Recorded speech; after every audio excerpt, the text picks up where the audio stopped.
इसी भाई। इनके श्रील प्रभुपाद जी के जन्म कहाँ से, कुछ कथा जन्म बताओ। ये सही तो ये है बंगाल के रहने वाले। श्रील प्रभुपाद श्रील जी। प्रभुपाद जी जो है बंगाल के रहने वाले हैं। और ये शिष्य किसके हैं? हाँ। चैतन्य महाप्रभु। चैतन्य महाप्रभु को भी भगवान का अवतार बताते हैं लोग। अच्छा। कलयुग का। तो हाँ, तो उन्होंने गीता का मतलब ये प्रचार प्रसार करने के लिए इन्होंने मतलब विदेशों में इनको भेजा। अच्छा। तो ये श्रील प्रभुपाद जब चले हैं विदेश में, हाँ। तो बेचारे इनके पास कुछ नहीं था। हाँ। ये मतलब किसी तरह से ये पानी की जहाज वहाज से अपना चले मतलब गए। ये विदेश पहुंचे। फिर ये कब इन्होंने, की बात है बाबा? अरे बहुत दिन की बात होगी, आज की बात थोड़ो है। हाँ। श्रील प्रभुपाद बहुत दिन की बात है। फिर ये गए तो फिर ये धीरे एक संस्था बनाई जिसका नाम इस्कान है। अच्छा। इस्कान संस्था बनाई और कई शिष्य वहां बनाए अमेरिका वहीं वगैरह में, विदेश में। हाँ विदेश में। और शिष्य बना के इसका सारे मतलब विश्व में इसका कई देशों में इसकी संस्था चल रही है। अच्छा। और बहुत प्रभुपाद जी की। प्रचार प्रसार किया भाई इन्होंने। आज भी जो अंग्रेज ये आपके वृंदावन में हैं, सब प्रभुपाद की ही देन है। वो सब शिष्य बने और वृंदावन आए। वृंदावन में आज जमीन सबसे ज्यादा महंगी है और अंग्रेजों के चलते। अच्छा। इतना पैसा है अंग्रेज के यहाँ का आदमी दे ही नहीं सकता, वही जमीन वो महंगी कर दी यहाँ आके खरीद के। हाँ। इनके ज्ञान वान कहाँ से अर्जित करें बाबा? ज्ञान वही गुरु उनके उन्हीं समय मतलब जो है बता चैतन्य महाप्रभु जी इनके गुरु गुरु थे। थे, उन्हीं से इनको मतलब मिला है। अच्छा। इन्होंने ही इनको आदेश दिया कि आप जाकर इसका प्रचार प्रसार कीजिए। सत्य सनातन धर्म। हाँ। श्रील प्रभुपाद भाई कोई मामूली आदमी थोड़े थे, वो विद्वान आदमी थे। इन्होंने देखा कि उभरता हुआ बालक है, ये आगे चल के बहुत अच्छा नाम कमाएगा। अरे इस काम संस्था से जो लोग जुड़े हैं, बहुत मतलब अच्छा धन इस्कान संस्था को आ रहे हो। राम मंदिर में भी उतना धन नहीं है जितना वहां आ रहा इसका है। संस्था। और का यहाँ भी वृंदावन में भी कुछ काम इनका और आगे बढ़ने वाला है। कुछ और करेंगे ये लोग, बनाएंगे मंदिर अच्छा दिव्य।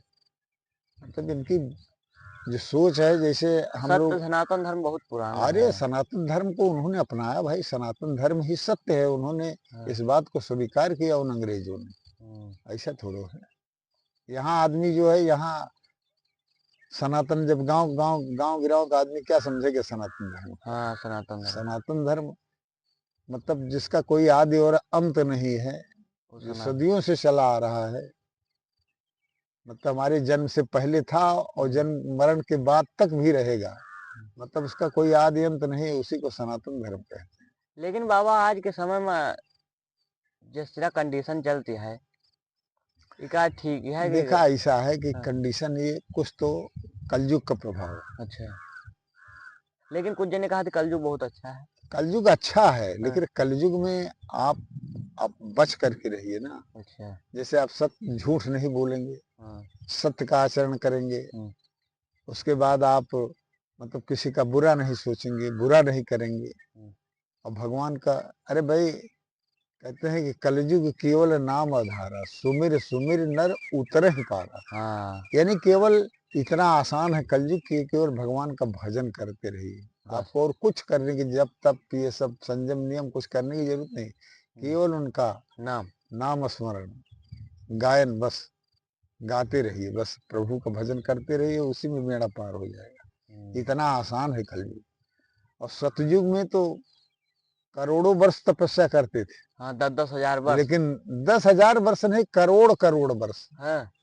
उनके मतलब शरीर में दंवार लग जाते थे। द- दंवार जान रहे हैं?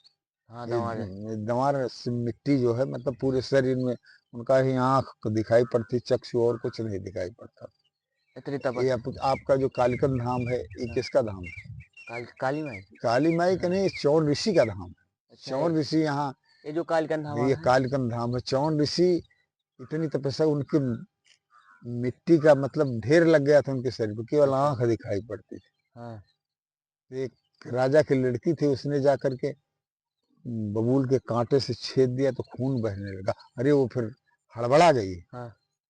तो इसको जब यह बात राजा को पता चली कि इस तरह से हो गया, तो उन्होंने, राजा ने उस लड़की का विवाह उनके साथ कर दिया, अच्छा। चौन ऋषि के साथ। ऐसी मान्यता है, लोग ऐसा बताते हैं कि यह कालकन धाम जो है, इसके नीचे बोलते हैं कि अमृत कुंड है। अभी हलो। अब भाई ऐसा कहावत है, अच्छा। लेकिन यहाँ जो संत रहते हैं, अरे फक्कड़ बाबा थे, फक्कड़ बाबा, ये कालकन धाम पर। कालकन धाम में। आज अभी की घटना मैं बताऊं आपको, हाँ। वो फक्कड़ बाबा थे। फक्कड़ बाबा मतलब बहुत ज्यादा कुछ नहीं, लेकिन बहुत ठीक आदमी थे। उनके पास लोग बैठते थे। एक बार एक हैं यही, अरे उसका क्या नाम है गांव का, वहीं से आए थे। उनका राम बहादुर सिंह, 3-4 भाई थे, उनको कोई संतान नहीं थी। फिर फक्कड़ बाबा के पास आए और रोने लगे वो, हे बाबा, मतलब आप बताइए कि कैसे क्या चलेगा। कहीं कि तोहरे घरे मतलब मांस मदिरा दारू शराब ये सब छोड़ दिया, तबे कल्याण हो या सोए ना। अच्छा। कहीं महाराज तू हमारे यहाँ पैर रख दिया खाली एक बार, कहीं बस। ठीक है, समय आए चल भाई। एक दिन अचानक मतलब फक्कड़ बाबा वो तैयार हुए, 4-6 आदमी, चला भाई राम बहादुर सिंह के यहाँ। चला एक गया। दुकान पे, गांव के बाहर एक दुकान पर बैठा रहा। तो ये यहाँ से चले दल बल के साथ, तो हुआ जो देखी तो राम बहादुर सिंह कहे अरे आज महाराज कहाँ आए, दर्शन दे दे। और फिर बात कहें आवा महाराज आवा, कहें कि आवा नहीं, चला घरे। और ठाकुरान को बता दिया कि 15-20 आदमी के भोजन बना है। बने के चाहिए, आज थोड़ी यहाँ भोजन हो कहे कर्म तो आज थोड़ी नहीं है। पहला कि वो कहें तो ठाकुरान कहें कह दिया कि भोजन कोनो कमी नहीं, 10-20 जने नहीं 50 जने हुई है तो कोनो झंझट नहीं ना आऊं। फिर बताओ तो वही दिन गए हैं, उनके यहाँ भोजन वोजन किए, आशीर्वाद दिए। उसी दिन से गिनती करके 9वें महीने उनके यहाँ पुत्र की प्राप्ति हुई। फिर जो बेटवा पैदा भा तो फिर कालकन धाम आए, तो उनकी गड़वा फाट पड़े, कहें अरे ससुरवा अबे तो यक्के में अबे इतना हुआ, अबे तो तोहरे 4 छठ हुए हुए अबे। फिर मतलब फिर उसके बाद वो इतना खुश हैं राम बहादुर सिंह, उनका अब एक बात बेचारे है डेली दर्शन। अभी की बात है यार, अभी हाँ। साल 2 साल साल खांड हुआ, अभी तो मरे हैं फक्कड़ बाबा। अच्छा। फिर उसके बाद वो खत्म हो गए, लेकिन एक वो जो मरना हुआ तो बता दी कि देखा अब सबको हमारे जाए का समय है। अच्छा बाबा जी, पहले वो अपने आप बता दिए कि मेरे जाने का समय हो गया है, मैं किस दिन चला जाऊंगा कोई ठिकाना नहीं। फिर रात भर वैसे सोए, सवेरे टाइम टाइम फिर ये होगा फक्कड़ बाबा अच्छा गए। बाबा, पहले जी तपस्या वपस्या करा जी, तनिका भगवान से जुड़ा रहा तो उनका पहले पता हो जाता। और का उनको पता हो जाती है, अरे भाई उनका साक्षात्कार भगवान से होता है ना, डायरेक्ट भगवान से साक्षात्कार होता है। अच्छा बाबा, नीम उनका शरीर जो है वो अपने आप बता देती है कि प्राण पखेरु हमारे उड़ने वाले। तो अपने भारत देश में बड़े बड़े विद्वान, बड़े अरे बड़े विद्वान क्या, अब जब ये तुलसीदास, बाबा तुलसीदास को हाँ। जानते हैं आप? हाँ, तुलसीदास तुलसीदास ग्रंथ की जो ये रामायण। जहाँ तुलसीदास जी की पत्नी रत्नावली जो थी, उसने जब ये ग्रंथ लिखी तो कहा कि स्वामी ये रामचरितमानस है, इस ग्रंथ को मुझे एक प्रति इसकी दे दीजिए, क्योंकि मैं इसकी पूजा करूंगी। तो इन्होंने उपलब्ध कराया, और उसने कहा कि एक आपसे और आग्रह है कि मेरे मरते समय आप मेरे सामने। रत्नावली के रत्नावली का मृत हो गए थे सब भाई। उसके बाद जब ये रत्नावली बीमार पड़ी, मरणासन्न जब हुई, तो गांव के लोग सब इकट्ठा हुए, कहे अब जान निकली तब जान निकली। मतलब लोग कहते हैं ना कि अब जान निकले वाली है, पानी मरी डारत है गंगा जल सब। तो उसके बाद जब ये सब हुआ, लेकिन प्राण उनके अटके रहे गले पर। तो बताते हैं कि तुलसीदास जी को फिर वहाँ काशी में थे, इनको आभास हुआ कि मेरे घर में कोई संकट है, मुझे जाना चाहिए, तो वहां से चल पड़े।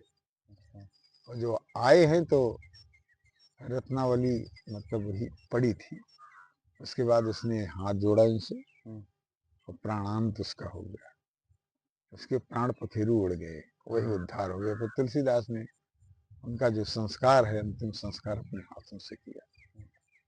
तो ऐसा ऐसा है कि हमारे यहाँ एक से एक, अरे भाई वो गुरु का काम किया है रत्नावली। विकल साकेती ने कविता लिखा है, बालक को बालकपन में दोषी मत समझो, संभव है बढ़कर वह तुलसी हो जाए।